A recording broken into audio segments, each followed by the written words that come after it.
We've gone over many exercises and techniques throughout the course. Now, I want to show you how this looks in real life.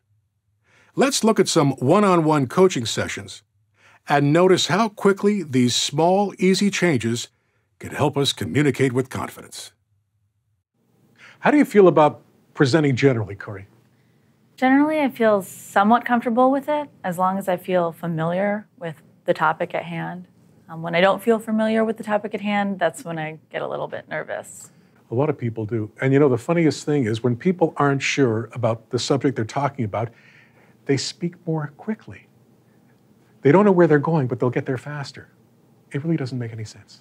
Yeah, I almost feel that people can hear the hesitation in my own voice, or I feel like time is elapsing really slowly, which is, I think, accounting for the speeding up. It also feels very exaggerated on the inside. And oftentimes we think the whole world can tell that I don't know what I want to say, but oftentimes they can't. Corey, let's hear you present. Okay.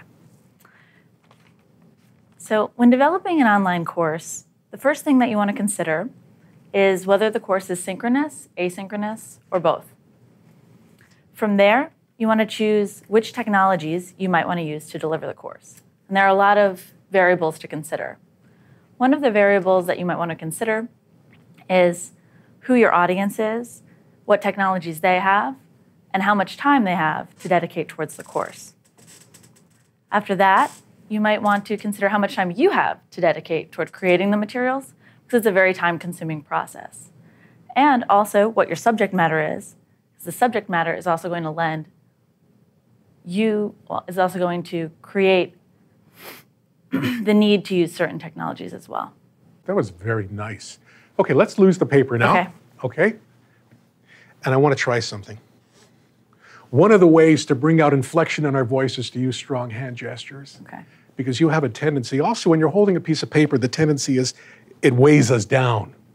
So it's good that your hands are free now. Now you can speak using your hands and you'll find that there's more inflection in your voice. Okay. Okay? Yes. All yours. When you're designing an online course, the first thing you want to decide is what kind of format you're going to be working in. Do you want to make your course synchronous, asynchronous, or maybe even both?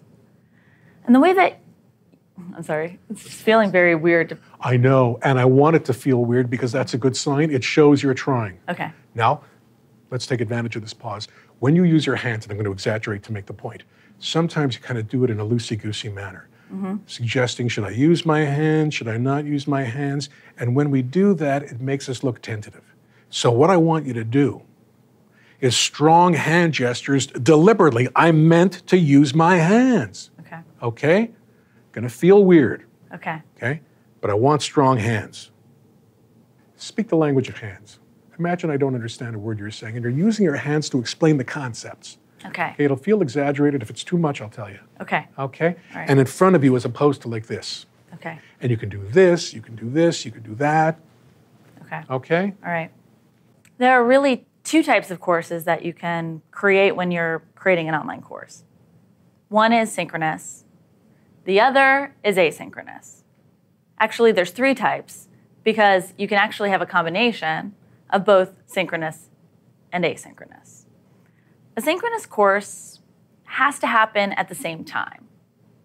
We're not in the same physical location, but we are in the same space and time, which means I'm on my computer at home in my space at the same time that you're at home on your computer in your space.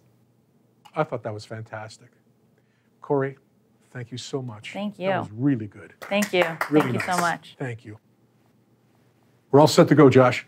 Okay, so what I want to talk to you about today is my role as a producer.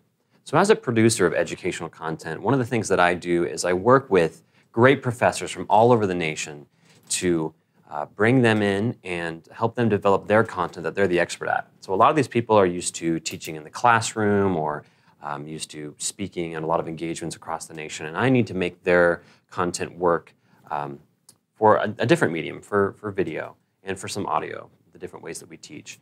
Once that's completed and we've kind of got a course together, one of the things that we do as producers is to kind of manage the post-production workflow. So we take things through into editing and for people to construct, basically match what we plan to do, our script, with what we actually shot and kind of marry that together and come up with an end product there.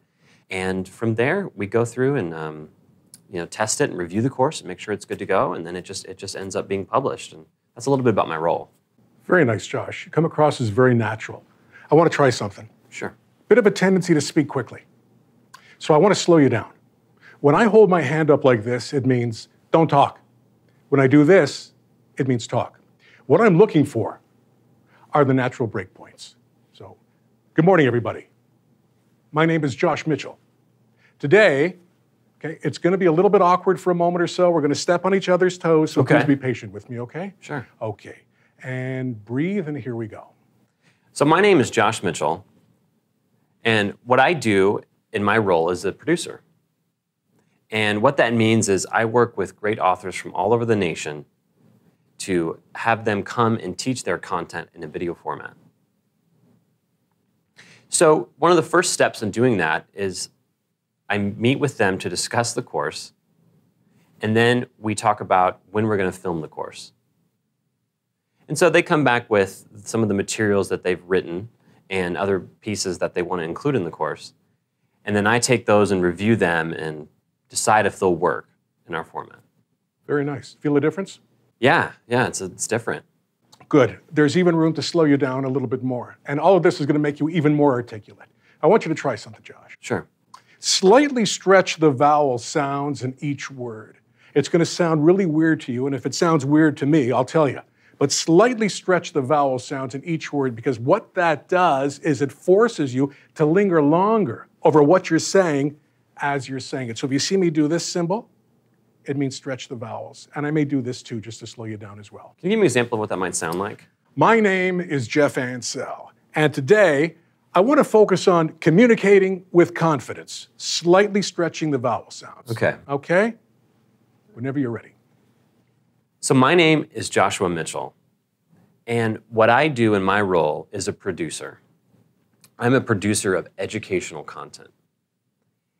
And what that looks like is to work with great professors and teachers from all over the world to take their content and adapt it to a video format. And I do that by working with them on content they've already created. So things that they know well and have taught and already have pieces put together. So a lot of what I do is taking these things and organizing them in a way that will work as a video presentation. Is that kind of what you're talking about? That's perfect. Okay. I want to try one more thing with you. Okay. Okay? I want to add just a layer of facial expression so that when you say something, it looks like the look in your face is going to reflect what it is you're saying. And the best way to do that is always to use your eyes. I've got good news. I've got disturbing news. Let's have a little more facial expression out of you. And if you're able to do the other things, that's great, but we're doing one thing at a time too. So right now we're going to focus on facial expression. Okay. One of the challenging pieces of education today is really the pain point of people having to afford these very expensive institutions and the cost that they incur and the debt. And it can be really, really challenging for a young person coming out of school to have to own that debt and live with it for many, many years, and some not even being able to pay it off. And that's a big concern for people. That's a major concern for what's happening today in education. Josh, that was great. Thank you very much. Thank you so much. We got a lot of good I stuff. appreciate your help. That's wonderful. Thank you.